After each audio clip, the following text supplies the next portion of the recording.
Yo, yo, yo, what up, what up? Welcome to another episode of Black Legacy Mobilizing the Movement. Before we begin today's show, I'd like to make an announcement that I'm very excited to make about Black Legacy. Will be partnering with Clemson University to finally give proper respect and give proper respect to our ancestors. Our ancestors meaning slaves, sharecroppers,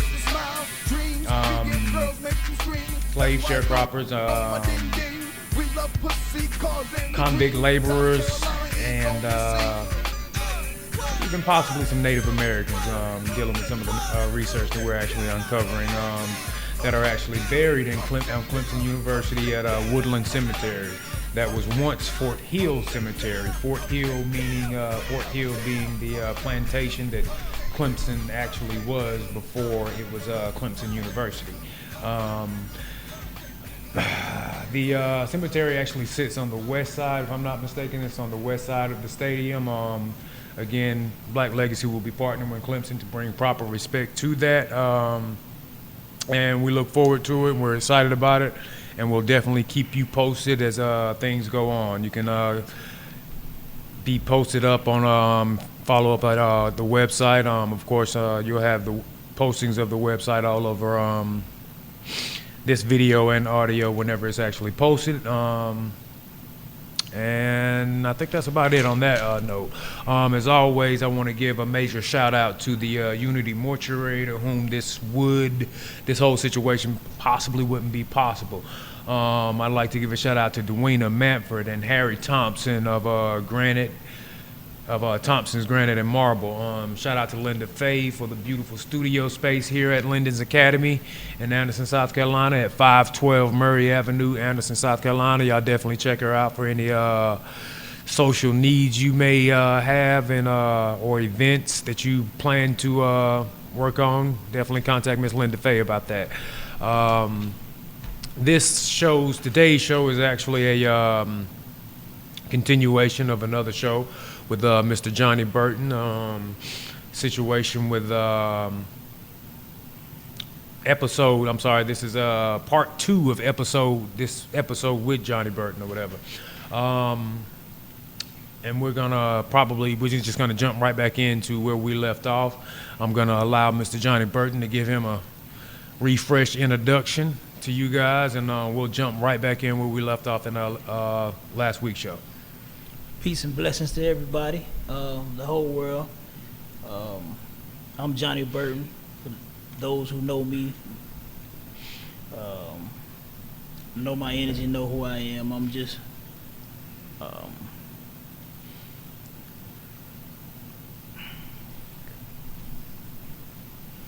Take your time, brother. Take your time. Johnny Burton. That's who I am. I come in peace. That's what it is. That's what it is. We are getting here and really just discuss some things. I think last time, whenever we left off, we had made it all the way up to the situation with you and Shedrick, the trial. I think we made it to the trial. We had discussed some situations about the prosecutor that you was dealing with, and how that situation with the prosecutor actually made you feel. Tell me this. I know that being inside of a courtroom, especially if you've never had any charges before, you've never been to prison before. I know in our community, it's really common to be placed in jail, to go to jail for any little monotonous crime. So I won't put jail and prison in the same terms or whatever. So with prison or whatever, facing prison time, going through that court system, going through that trial, facing probably one of the bulldog prosecutors of that time, that era, that you actually went through that court. Just give us some insight what it was actually sitting at the defendant's table with a public defender. Like, what thoughts went through your head during the trial? I mean, were there some times that you wanted to end the trial early? Were there some times, that you just felt like, yo, why am I here, or this is not going, I mean, any emotions or anything that you can remember from that point in time, kind of walk us through those. Yeah. To be totally honest with you, it was like the worst nightmare I could ever have. The whole situation, feeling like the whole world was against me at that point of time, feeling like I was on my own, knowing deep down in my heart that this whole situation was not my intentions. So for me to sit there and face all the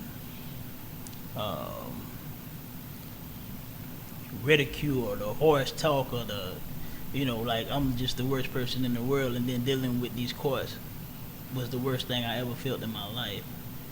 Wasn't sure I was gonna make it through it, but I was blessed. So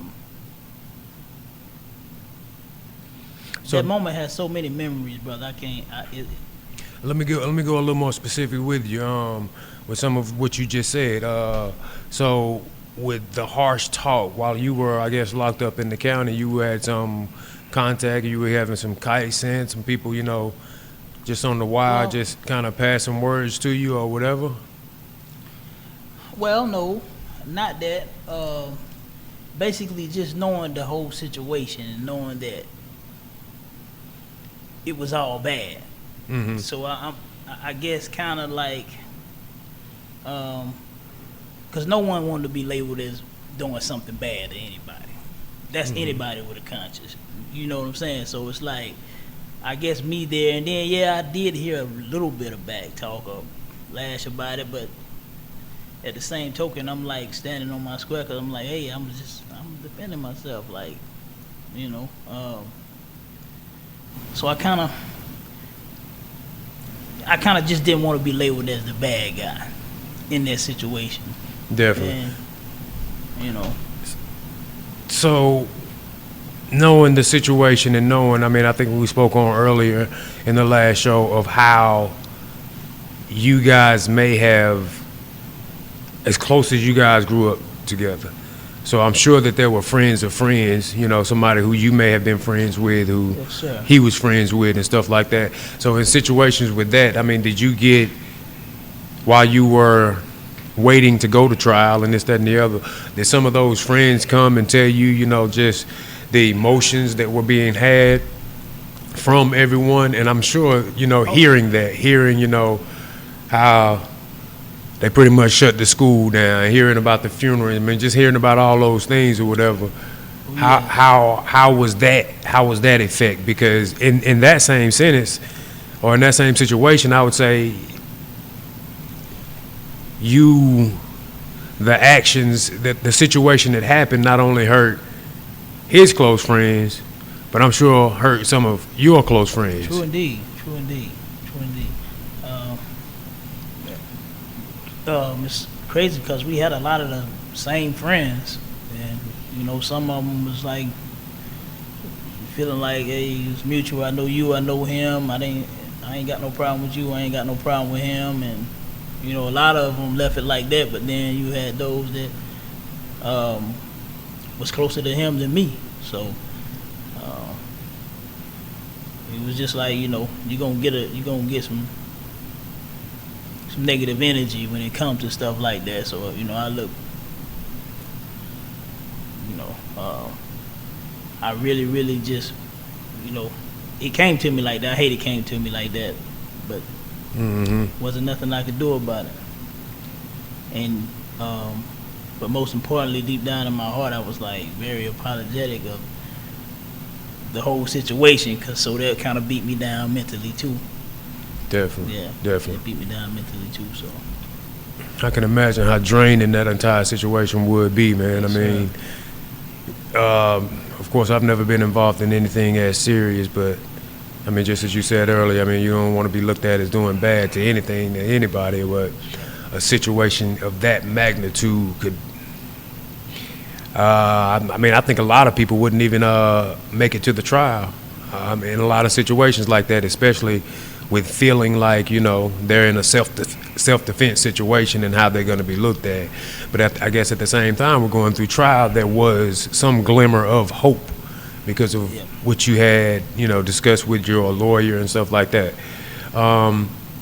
Take me to this moment here. Take me to the moment that you, because from my understanding in trials, you're going to go through the trial, you're found guilty or not guilty, then you're going to come back and go through a sentencing stage. Am I correct with that? That's right, you're correct. Okay, so walk me through the feeling, the emotion from being found guilty, being passed down to you. Then take me through to that moment when you were sentenced. Tell me how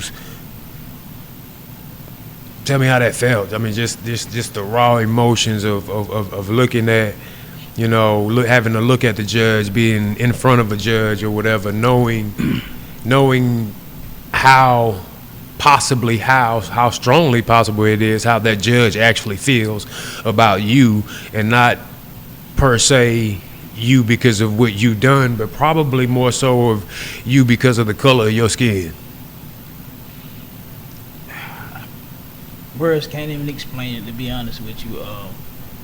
But the feeling was so draining and so breathtaking and life-taking. It was like I had nothing.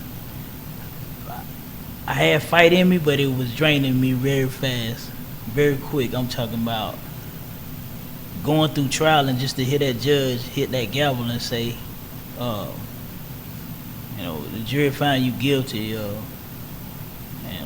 we sentencing you to life in 20 in prison, you know, plus another 5 years for having a firearm. At that young age of 17, it's like the feeling was so, it was like I wanted to just go crawl up under my mother and father bed and just cry like a baby. Like I wasn't ready for that. Like, you know, words can't explain it, man. It's just wow. I can only imagine any of those feelings, but hearing that type of number, and let's say again, you said life plus 20 plus 5 to leave that courthouse knowing that they were trying to bury you forever. How did you gain the strength? What gave you the strength to want to continue going on? And then, I mean, from that point of leaving that courthouse and going back to the county, the next trip from there is probably prison. I mean, what's motivating? I mean, that's... Perry I left the county jail and I made it to Perry. I had a lot of older homeboys that were there, and they kind of was watching the news and seeing the situation, and like they kind of know me and know my family members and stuff like that. So it was like, you know, pick yourself up. You got brothers back here going through things too. Keep yourself together. You'll make it through it. So just being in the county jail and just seeing, being in Perry and just meeting guys that kind of know my family, know a little bit about the situation, giving me, saying, hey, it's more brothers back here that's going through the same thing. Keep your head up. You know, just you got to get back in court. You got to learn about law. You got to this and that and this. So that put hope back in me. Gave me my will to win. And how long did it take? How long did it take? And you're speaking of a will to win. I mean, I just off of my head, of course, I can only imagine. But I would think that, let alone a will to win, I probably wouldn't have a will to live. So how long did it take for that will to win kick in? And did you ever lose the will to live?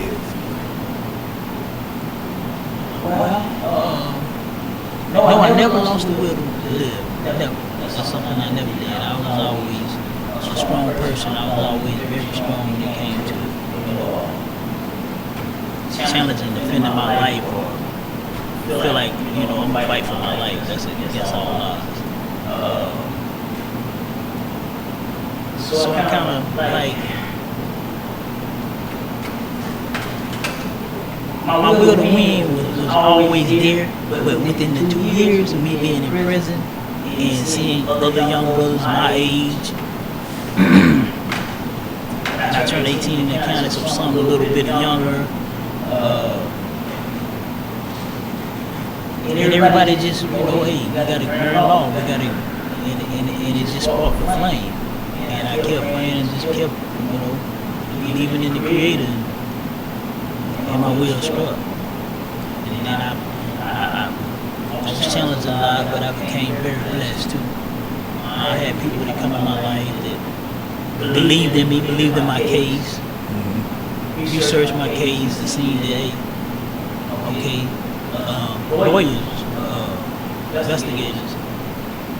So as they kept giving me hope, and my father kept giving me lawyer after lawyer, and my family would just be fighting and never stop. So mainly the people who I had on my team, my true closest friends, my father, my family, and the guys that I was around, are just they hope, they just they put energy in me, but I wasn't going to settle into it. I seen justice, the type of justice I felt like I needed. I deserve. Wow. So how many years was it, or was it immediately whenever you went into prison that you started getting the first positive feedback from lawyers and this, that, and the other? So was that immediate, just because of the not the district attorney, I'm sorry, the public defender actually botched the case, or feeling like that the public defender botched the case? Was that immediately after you got in that they started giving you positive feedback, other lawyers and stuff like that? Oh yeah, true indeed. Well, my first research came from the jailhouse lawyers. Okay. Yeah, so we always have, pretty brilliant, smart guys back there. Were they right though? Were the things Yeah, that they were telling? Right. They was right. They was right. But okay. Of course, if you ain't financially grounded and you don't have the top of the top lawyers, then no matter if you're right, a lot of times it can't be applied. Yeah. Gotcha. So, but yeah, they started researching things for me, and along with myself sitting with them, and learning a lot of smaller stuff myself, I'm seeing how my case is like, it's got a lot of bumps and bruises, and this wasn't done properly, and that wasn't done properly. So at that point, I filed an appeal, and then I just kept fighting from that point. Now, I know that you only have, with a case, with really any case, I think that you only have a certain amount of appeals to go through. Did you exhaust your appeals? Yes, I did. I exhausted all my appeals. But around 10 years into my fight for my freedom, I found the witness that I spoke on earlier in the first interview about them, a witness that they withheld from me. Okay. So this is how I won another appeal. Through my investigator, which was Pete Skidmore, I hired him, and he went out and searched the neighborhood, and he found this witness. And this witness was like very, very upset. Like, I wrote a statement in this man's behalf. This man don't deserve, what they gave to him. Speaking of you. Speaking of me. Right. Okay. It was like, this man don't deserve that. I mean, if you mind me asking, like, was the witness actually there that night? Yes, he was there. He was there. He witnessed the whole incident. I mean, the whole incident, from where it started, where it happened, and just like he was there. The statement that he gave, he can only have been there, Yeah, definitely. I mean, it was. So with that statement, 10 years later, 10 years you in, Mr. Skidmore got a hold of that guy, got a statement from him. So in that process, I mean, you still, I mean, from my understanding, you still was in jail for another like 10, 14 years, right? That's right. I was. Okay, so I won another appeal. I won another appeal off the statement. And something happened where I didn't file something in time, and it kind of threw my appeal off. So I was still stuck within that fight. Or I was getting transferred to different prisons and stuff like that. But somehow my paperwork got caught up in a time lapse, so that got me with that.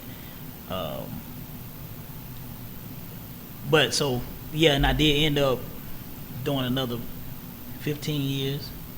After that 10, another 15 years before I received my freedom. But in 2016, I won another appeal. Okay. Yeah, I won another appeal, and that's basically how I got home now. How I'm home now. How'd you win another appeal in 2016? I won an appeal on a compass matter. Like when you are like 17 or younger, when you first come to jail, there's certain guidelines. Like when you first come to prison, there's certain things that they must explain to you. It's called a compass, and if they don't do that, it's like a violation of your constitutional rights. Oh, kind of like reading the Miranda rights or something like that. Yeah, something. Yeah, basically like that. Okay. Well, I think that it's kind of odd anyway. I mean, you were 17 years old and you went and you're saying prison. We're not discussing juvenile and this, that, and the other. That's right. Okay.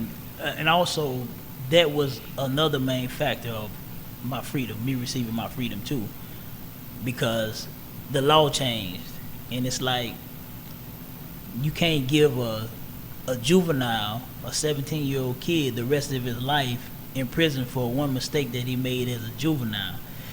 So all I had to do was show that I have changed, that I'm not that I educated myself. I did quite a few things back there that needed to be done. So I showed growth, I showed maturity, I showed that I'm not no longer reckless or whatever. Okay. And so that was the main part of me receiving my freedom too. That just brings me to something today, and I hate to jump off subject or whatever. So what's the guy's name? I think his name is Kyle. I think it's Rittenhouse or something like that. With the situation up in with the 17-year-old taking a assault rifle to the protest and actually killing 2 of the protesters or whatever. Yes. So I mean, just for any and all of the listeners, I mean, even if he does get time, he won't be doing life. So he won't get life in prison or whatever. He will definitely get the benefit of the doubt of being a juvenile. From everything that I know now, he's going to a juvenile detention even at the moment instead of going to a regular county lockup for above. And I think that the strongest basis of that, and I'm throwing that in there to have the reference of a 17-year-old black male having an issue that gets called a murderer. I'm sorry, this man that's a murderer, being a 17-year-old black man, and then having a 17-year-old white kid do the exact same thing and they're looked at as disturbed youths, or definitely not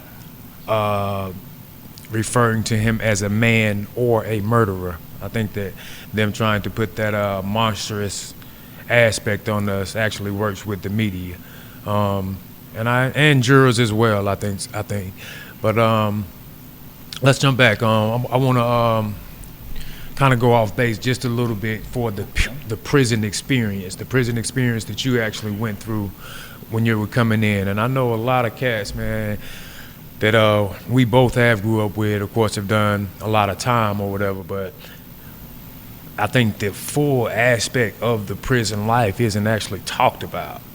I mean, I know some cats who have done some time and come out, and they're totally different people. Better, Some better, some worse, some with traits that you never even knew were inside of them. True indeed. So, just for the youth, just for it may offer one or two of them to straighten up. What were some of the most detrimental things that you've seen done to human beings behind that wall? Whether it being, rape, murder. What was it? What was it that showed you that you were also in a place? I mean, I know when you came in, you spoke on some of the elders, some of the OGs who kind of took you in and showed you some of the positive things. But what were the negative things that you seen that showed you that you were living in a house with animals as well? Hey, man. Some of the roughest things I experienced, now it all go on back there. We all know that. But some of the roughest things I was seeing is gang stabbings, where 3-4 people will stab a person to death, things like that. So, and a lot of times it be over small stuff.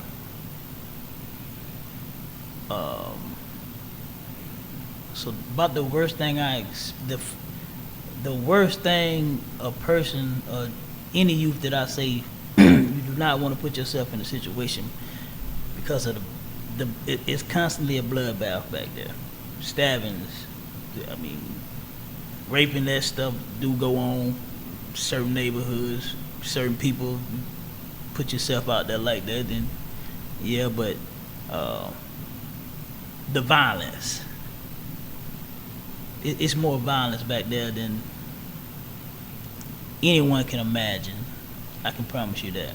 How did you stand clear of the violence? Well, I had my incidents. I ain't gonna lie about that. I done had to stick my chest out. I done had to show that, hey, regardless of whatever, I'm still gonna defend myself. Definitely. So, and as you put yourself in situations like that, you're gonna become respected to a whole nother level. So, it might be a few incidents you might have to put yourself in just to show and prove that, I'm still a lion. Mm-hmm. And that's what it took for me, to be honest with you. After that, and I started getting my respect, and people started, noticing who I am. Respect me, I respect you. That's it. Definitely. I ain't coming in the form of no trouble for nobody, but I'm not, running. I'm not finna. Where else can I go? Gotcha. That's real. All right. Yeah, I definitely wanted to touch base on that. Maybe just some of those words or whatever. I mean, because I think that a lot of the younger generation or whatever, I think that they may get it confused or possibly get it confused and think that in a lot of situations it's a family reunion back there. Because. Yes, no. Rollo back there, Kiki back there, such and such, hey, my people's in there, so I can, Wrong idea, brother. That ain't what you want to experience, I believe it. I can just take your word for I it. promise you, that's why a lot of times in life now, I feel like it's my duty, no matter where I'm at. Any kid, no matter nationality, no matter how old, if I can give you a jewel, if I can give you something that's positive to keep you from going through, what I done been through, then I'm finna tell you something positive in the hope that, it'll just be that one spark to take your thought to something positive. Because I stand firm, jail just ain't for nobody, I get it, bro. I get it. I definitely get it. But that you never know what that is. You never know what that one jewel is gonna be. I mean, for one kid it may be this one thing, and for the next kid it may be another thing or whatever. I got some young males in my family now who kind of go astray or whatever. And definitely, I'm definitely gonna turn them on to this, to definitely hear your story, hear your experiences, and understand, with some of the work that we're definitely gonna be doing together or whatever. Allow them to see this, allow them to actually meet you, and and to understand, hey, no, this is an average dude. This is a normal dude. He's good heart, good vibes, and all of those things. It can happen to anybody. Indeed, I think that one of the wisest things that I've ever heard was anybody's a killer. All it takes is a situation. True indeed. The right situation makes anybody a killer. And you take that situation, and I know a lot of women can sit up and say, oh, no, because their mind hasn't been there. But if you're a mother and someone threatens your child in the wrong way, you can be a killer. True indeed. If you are a real mother. But let's go on into situations. You mentioned this guy who did some research for you, or did some investigating for you. Yes. Mr. Pete. What was Pete it? Skidmore. Pete Skidmore. Yes, Okay, sir. so what was it? What motivated? And I'm sure financially. I mean, because that's what motivates people these days. But I mean, how did you come through with being behind bars? Was it your father who provided the funds for Mr. Skidmore? Well, I mean, yeah, family, all my family, and also family friends. They believed in me. Like, we gonna see you out of here. So whatever it take, if we had to come, everybody pitching together, we got to get you a lawyer, investigator, whatever. This is what we're gonna do. Mm-hmm. Plus, I was smart too. I worked back there a little bit. Used to get state paid and stuff like that. So Okay. I'm pretty smart with my ends. What kind of work did you do better? I worked every job back there, from kitchen to PI to maintenance, things of that nature. Yeah. Yes, So you sir. learned a lot. Yes, sir. I learned a lot. Took a lot of trades. That was one of my main factors. Let me educate myself. Okay. And through me educating myself, doors just started open. I started seeing things more clear. I started researching and just doing things that it made me free. I feel like if my eyes would have still been closed, me not going back there being positive and being around the positive people and my people and trying to educate myself, I probably wouldn't be here. Definitely. So, how long were you locked up before the mentality changed from, I guess, being and I'm guessing that was almost immediately because of the people who actually came behind you, from being the victim, because you going in feeling like you were the victim in the situation, That's right. then going on and then having to defend your case from a guilty man's standpoint, with already having that conviction over your head, serving the time for it, this, that, and the other. I don't know. That just seemed kind of paradox and complex to be able to do. I mean, that seems very difficult to even be able to flip that switch or whatever. We can dwell into that, but I think the most puzzling thing to me really about the entire story, and I say the entire story to fill everyone in on what I mean by the entire story. Mr. Johnny Burton, with his time behind with his time in prison, with his time behind the walls, of course, he's telling you all that he's, did the education thing, and he's learned a good work ethic there, and I think that I've bear witness to both and all of those things. Definitely the work ethic, and speaking with him, you can tell that there's some education behind this young man. What was it? What point did?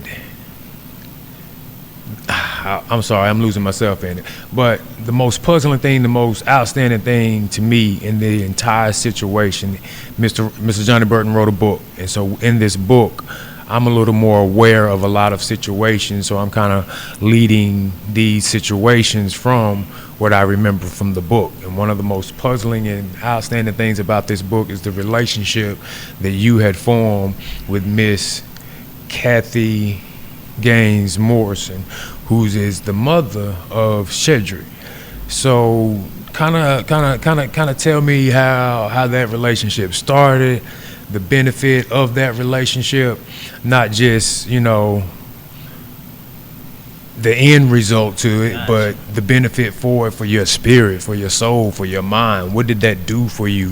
Who initially contacted who? Just walk me through that. Okay. As I was incarcerated, 10 years or better. It's crazy because my mother, my sister, Miss Kathy, all of them are good friends. And at the time, I didn't know this. I never know that they was good friends. So 10 prior to you years, going to prison, yeah, they were good friends? Prior to me going to prison, they was good friends. Oh, I wow. never knew this, though. Wow. So within 10 years of me being in prison, my mother would say, I spoke with Miss Kathy, and she would say, anything you go up for, she gonna tell the people to let you out of prison. She don't hate you, she forgive you, you know. So for the longest years, How long were you in before you heard that message? right, a little bit over 10 years, probably 10 years or better. 10 years or better. I can't remember exactly, but 10 years or better. And she would always be like, you know, tell my mother that I'm not gonna keep Johnny in jail.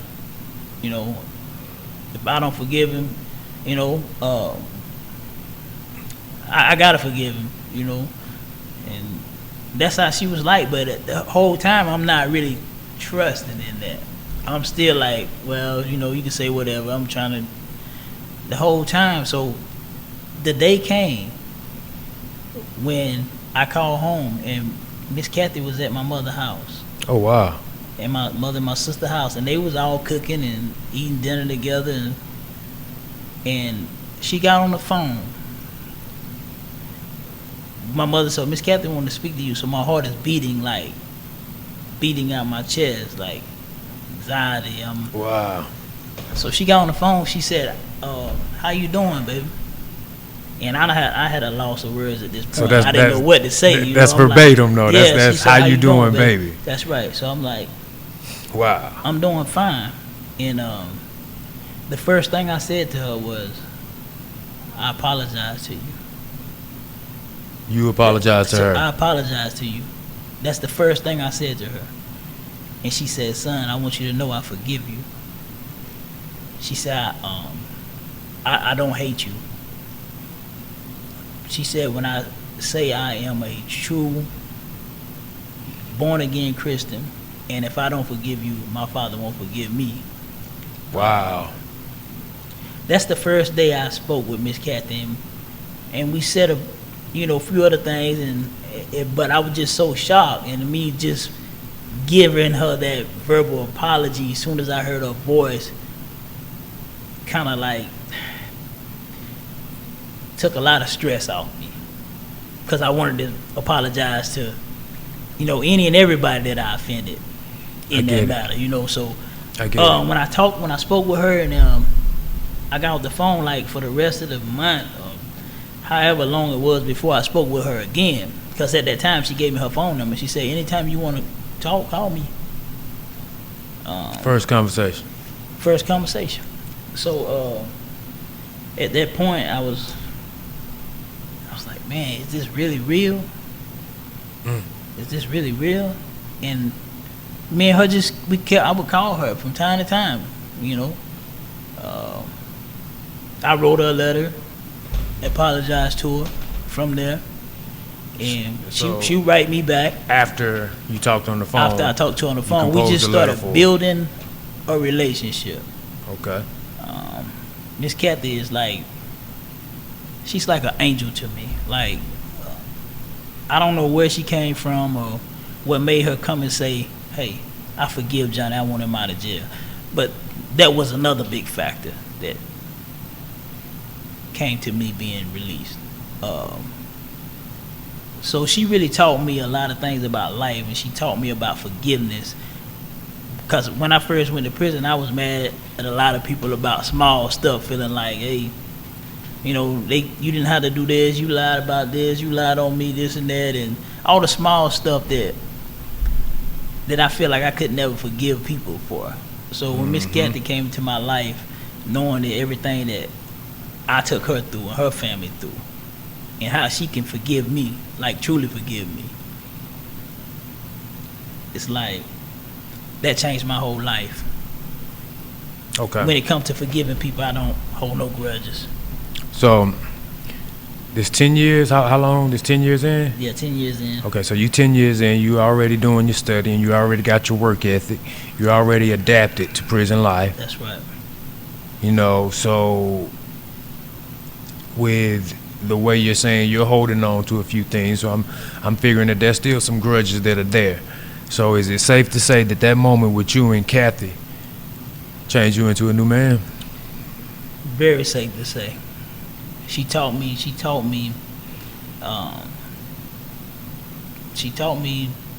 like what's true forgiveness. That's truly what she taught me. You know, because even though since I've been home, me and Miss Kathy have went out to dinner. Me and her and my family, we have, you know, and we talk a lot.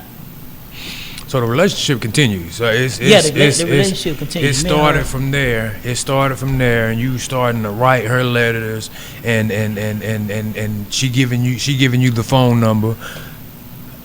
How long did it take for you to give her a call, to have a personal conversation? Because I would have thought. Well, it took a while. I would think that. It took a while. It took a while. I didn't just up and call her. No, I didn't. But somehow she came another time to my mother's house, and we spoke again. She was like, "Baby, why you didn't call me? I tell you, call me if you need me." And then I worked up the nerve and I called her, and me and her were just talking, and we just started that energy. Her energy was so positive, and we just started building a relationship. Cause, and I know she felt the same as I felt. Like that was the only way that ice was gonna be broken, or we was gonna be able to really, really, truly communicate with each other. Mm-hmm. And in my mind's eye, my heart, I wanted her to know, if I couldn't express it to anybody else, how apologetic I was. The Creator sent her to me, and I was able to say, "Hey, you know, I truly apologize to you and your family. This is not who I am. This is not what I intended." You know, so she's very special to me. I could. Wow. She's very special. To receive that, I mean, that's like receiving almost a new lifeline, man. I mean, just for there's no one you offended more than her. That's right. That action, that's the pinnacle of all offensives to that. That is the person that hurt the most in that situation. So Yes. for that person to come to you and give you that and just tell you, "Hey, I forgive you," that's enough. That's enough. That's enough. But then even to say that I don't want him to stay in jail, that's rare. That's Very extremely rare, man. I agree, 100%. I agree. I have an aunt, man. I think her son was killed maybe, I say at least 35 years ago. To this day, she shows up each and every time that this man comes up for court. She barely can walk. She can barely walk. But each and every time that he comes up for parole or absolutely anything, she is there. So that feeling, that what she gave was so foreign to me that it made this situation a must for me to get involved in, because that type of forgiveness isn't readily available in our community, irregardless. But speaking on that type of forgiveness, let's look at the flip side of that type of forgiveness, and what does that type of forgiveness create? In this situation, it created a productive black man. True indeed. So True indeed. she took her loss and created a win. True indeed. The amount of respect that I have for her is insurmountable. I agree. That's the only word that I can think of to actually convey that thought right now. Insurmountable. That's just amazing. So 10 years in, she's told you this. How long after those 10 years did you have to wait before you went up for parole? Well, I went up. Actually, she did the first time Miss Kathy didn't go up with me, but she did a recorded interview with Mr. Skidmore on DVD, and then she did a statement and presented it to these people and said, "Hey, on this interview, the recorded interview, I forgive Mr. Burton. I don't want to see him in jail any longer. Y'all can let him out." Right. So this was the first time that I went up. I was denied. Then I filed along with her doing a video, her writing a statement. No, yeah, I'm wrong. Let me correct. Okay, the first time she didn't do it. Okay. I went up by myself. Second time she did it. Right. She did the video and all of these things of this nature. First time is year what though? This 20 years. You had 20 years on the first time that you'll go up for parole. That's right. The second time I was at 22 years. Okay. Third time, that's what made it 25 years. So because I was behind, my dates was kind of behind. But the third time is when Miss Kathy came with me. She came actually in the building, in the hearing with me, and stood there and told the people to let me go. Yeah. So now the third time is when you got released.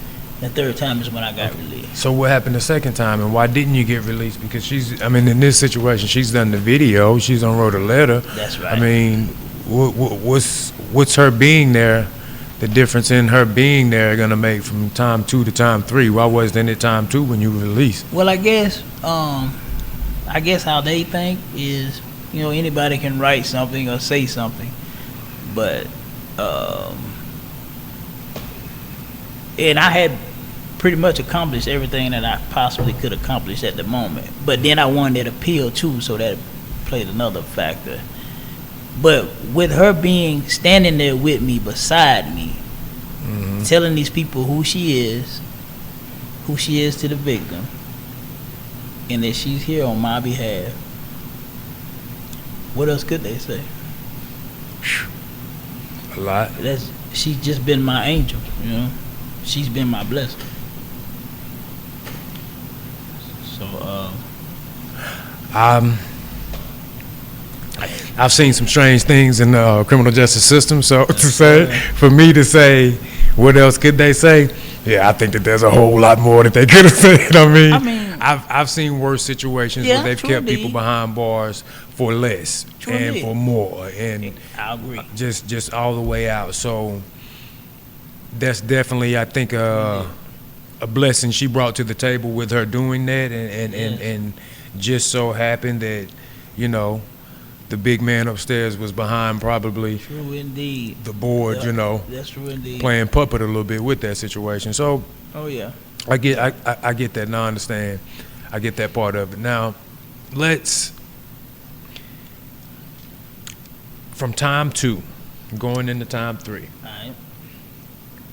How did you and Miss Kathy's relationship develop after she had written the letter, did the video for Pete?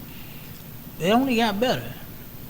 Like the phone calls would pick up, where we would talk to each other at least, every 2 weeks or every week or something like that. We would talk to each other. I would call and she would spoke with my mother and say, hey, tell Johnny, I said, hey, tell him I love him, keep his head up, stuff like that. Mm-hmm. So just the communication got better. Okay. Yeah. Okay. So time, your relationship grew, and this, that, and the other, and so time 3, you up for parole. You finally get that confirmation. You had 23 years, 25 years? 25 years. You had 25 years. 25 years from being a 17-year-old kid, 17-year-old black young man, 17-year-old who still wet behind the ears. True indeed. Ready to make a dumb mistake, ready to do anything, I got a few 17-year-olds in my family right now today that are making dumb mistakes. Yes, man. So you're at this point, 25 years down, they're telling you made parole. What's your feelings? What you feel in the moment? Well, Miss Kathy was there, like I said, and me and her just hugged each other and cried together. That's what it was. But I can't even explain the feeling. It's like I was speechless. I couldn't talk. Didn't know what to think. But my whole family was there, which my lawyer was. She's like family too, Bree Russell. We just hugged each other. All of us just hugged each other and we cried together. And it was like so much stress and pressure just came on my shoulders at one time. Like, hey, my dream finally came true. You know, I finally get to go home with my family. So,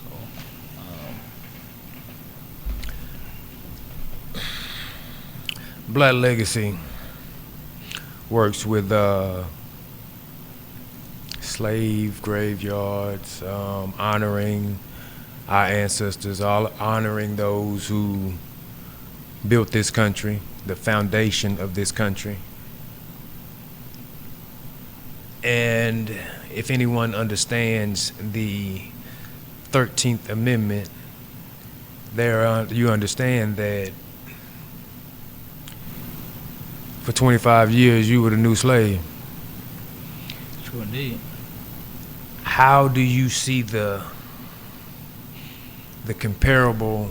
How do you compare yourself to your ancestors and being in that system for 25 years and being free? I mean, how would you? And I guess that's a difficult thing to compare it to, because they never made it out. A lot of them never made it out. Indeed. So with you making it out, this unthoughtful, this emotions that you having whenever you coming home, and I'm sure there were plenty of nights, plenty of mornings behind those walls that you never thought that you was gonna make it home, but to breathe that fresh air and go down on Booker Street, go down on Susan Street again to see home. You know what I'm saying? Yes. The smell the stank of the hood. Yes, you know. sir. So Yes. tell me about that. I mean, just tell me how you see yourself compared to them. I mean, because in a large sense of the way that I look at it, I know that you've paid a portion of that debt as well due to the 13th Amendment. True indeed. True indeed. Well, like you said, though, you really hit the nail on the head. It's no difference. It's just I made it out. I mean, because same thing they went through in slavery is the same thing going on back there right now. They working for free basically. Gotcha. You know, they keeping themselves, housed in. I get it. So I just made it out, and that's the blessing. The Creator seen fit for me to do something else. Have you ever seen the movie 12 Years a Slave? No, I haven't watched it yet. Oh man, I recommend that. I recommend that movie. Indeed. It's a story of a freed man. He was a freed man, and he lived up north. And he was befriended by two white guys, and these two white guys kidnapped him into slavery, and kidnapped him into slavery. Oh, so they took him back down below the Mason-Dixon, and sold him into slavery.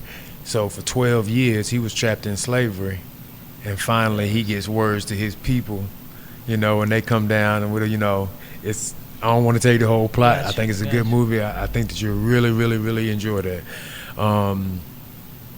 So speaking on the movie, speaking on stories, as I spoke on earlier, we discussed the book. We discussed a book that you have written. With a story like that, with a story that can, it's gonna sour some people. Yeah, true indeed. It's definitely gonna sour some people. Just the context of it, what's written, and whom it's written about. Yeah, true indeed. So what do you plan? What's your purpose of your book? What do you want to get done with this? Well, my purpose is to share this story. To share this story because it's so many of us, and so many of us that grow up where we grew up from, that's going through these same challenges right now. If I can get this autobiography out here, and I can get it shared to certain people, I'm hoping it just detour somebody and save somebody's life. You know, I'm taking everything that's truthfully in me and I placed it on this paper, and with the hopes of somebody to read it. And I'm not only doing this for me, myself, I'm doing this for Said too. I'm doing this for the both of us because both of us lost. Okay. You know, give me your angle on how you doing it for Shed. Give me that angle. Because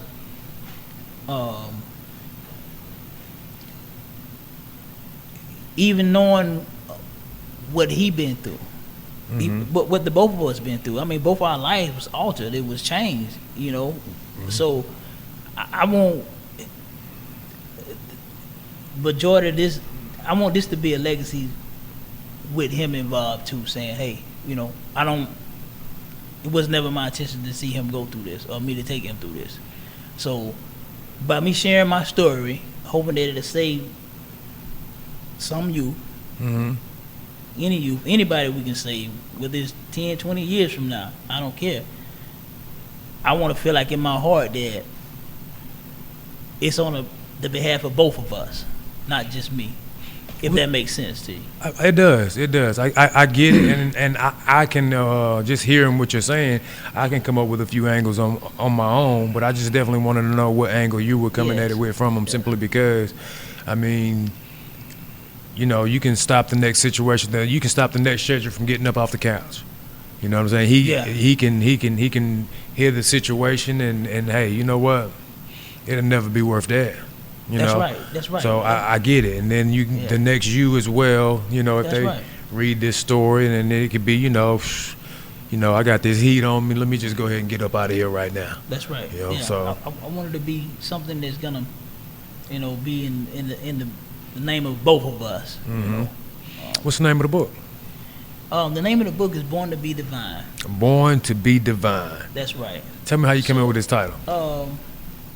So through my studies, my spiritual way of life, as I call myself born again, I would say my righteous attribute is divine, right? Okay. So I chose divine because I strive to do righteous things with any and everybody that I deal with. Gotcha. You know. Gotcha. So I want this story in this book to be looked at as a divine purpose. Okay. It has a divine purpose, you know. I think we don't share our stories a lot in life. A lot of things that happen. It ain't nothing that we want. I mean, like, this is nothing that I want to share, but it happened. You kind of understand what I'm saying? I want to share this. I want this to stop somebody, just like you said. You know, and I want it to be done in the name of both of us. Now, in discussing this book, I looked at, of course, to the listeners and to the viewers, I've definitely read this book. I highly recommend this book for definitely youths. I had a discussion with Mr. Johnny after I read the book, and I was a little disappointed because it was so short, because I wanted so much more. Yes. I mean, but as Mr. Johnny told me that, Mr. Burton told me that he had designed this book, cut the book a lot short, and I think that if I'm not mistaken, you're working on the lengthier version right now.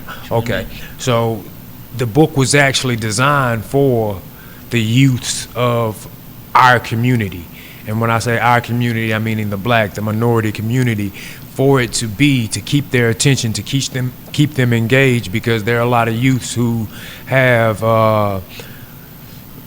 we'll say low attention spans, and we'll just leave it at that. But I think that this one can grab their attention and actually keep their attention for a step-by-step walk through a situation that they could be putting themselves in. And after reading the book, and of course, I've never been in a situation like you or like the book, But after reading the book, I definitely realized that I put myself in that exact same situation on many a nights, many a times, some off ego, some for safety. I'll just say some for safety, but it was mostly never for safety. I told it heat for other reasons. We'll just leave it at that. For other reasons, for hood reasons, for things that we did. I mean, for things that we didn't do, and for things that we didn't want to be involved in. That's right. So it went there, and I know that a situation like that can actually happen to anybody. Right. So with a situation like that happen to anybody, how long do you think it'll be before the lengthier addition to the book will be come out? Do you think maybe another year, maybe another 2? Yeah, hopefully in the next year. In the next year? Yes, sir. Hopefully in the next year, I got it. I got plans for that to be done. Okay. Now, everyone who's following Black Legacy, definitely we will link you all to anything upcoming with the lengthier book. We will have copies of the shorter version for the youth to read. A few of the organizations that I'm working with personally, there'll be some copies actually given to them, because I do feel that this is a game changer for, if not, definitely 1 out of 10. And if you can get 1 out of 10, you've done your job for the day. Right. So some of the organizations I work with will have some copies coming. We'll have something linked on the website where you'll be able to purchase this book. Oh man, just so much with it. I would love for the kids on the south side and the east side of this small town Anderson, and small town Anderson, if you know anything about our small town, it's like I'll say it's a side of a city. I've seen sides of a city in Charleston and in Atlanta and in Charlotte that actually remind me of this hometown. So it can link and everyone can relate to it. But I think it will get at least 1 out of 10. And on those 1 out of 10s, if we get it, we win. We save one. So before we come down to the end of this interview, get anywhere close to the end of this interview, give me, I guess, a nutshell of you. I mean, because, you've done this time. You went and you got some education. You got work ethic. What do you, out of prison, tell me how you've adapted. Tell me who you've became. Tell me who you are right now today. I mean, these people in this interview, all we've talked about is what's led up to the situation or whatever, but what's life after that? Well, life after that, man, who I am today, I would call myself divine, right? I strive to be righteous in everything that I do. I strive to be positive in everything that I do, in a nutshell. And I strive to uplift and help my community with whoever I come across. I try to show and prove the God energy in me. Like, if I see anybody that I can help in a situation, whether it's helping an older lady with her bags across the street, whether it's, donating food to the homeless, I'm just striving to be an upstanding, righteous guy. Okay. For my community or whatever. And practicing my work ethics and just being positive. Gotcha. Trying to give back. Gotcha. Okay, so there's definitely a whole lot of work. Black Legacy is a 501(c) organization, and we need brothers like you to come out, be willing to help, willing to involve yourselves or whatever. That's definitely a plus. Definitely a plus. True indeed, man. Tell me this though, before we get up is this. Shouts out to Westside High School class of 92, 93, 94, 95. Those are the classmates of Shedrick. So with the classmates of Shedrick right now, and I know we've been sitting up here eye to eye in this whole conversation here, but I'm gonna go ahead and give you your time to actually speak to them. It's so crazy. It's crazy, man, because today, right before we're getting ready to do this interview, one of the boys came up. And was, you know, getting his hustle on. Had a little DoorDash, so he delivered some food for us. And I, spoke on him and this, that, and the other. And, he was actually wanting to get involved with this. He wanted to get involved with this whole little process or whatever. So I think that there'll be some ways that they can get involved or whatever. But, relate to them, tell them, any message that you may have to them, that you want to relate to them. I just give you the mic, let you speak. Well, okay. Well, to all the classmates and all the family, like I say, I truly apologize for the situation, and I apologize for offending you all. All I can assure you is that I understand my mistake, and from this point on, I'm gonna be the best man I can be and give back to my community the best way I can. And once again, I truly apologize to you all. Bro, look at it like this, man. If Miss Kathy can give you that forgiveness, me nor anyone else should have the audacity to deny you any other forgiveness. Thank you. Now, there may be some that may not want to deal with you, and that got to be understandable, but I don't think forgiveness should be denied. You come out here, you do what you do, you save a few. Thank you, man. That's love. That's the goal. That's love. That's the if goal, you can man. save a few in this community, that's all I got is love for you, brother. Appreciate Any way it. that I can help you, any way that I can help motivate you, motivate any organization that you're trying to create, promote your book. If your book is going to help save our lives, I'm with it. True indeed. That's I what the mission appreciate you. I appreciate you so much, my brother, for coming on to the show, sharing your story. is. Yes, sir. This story will definitely, I have without a doubt, sir. touch someone.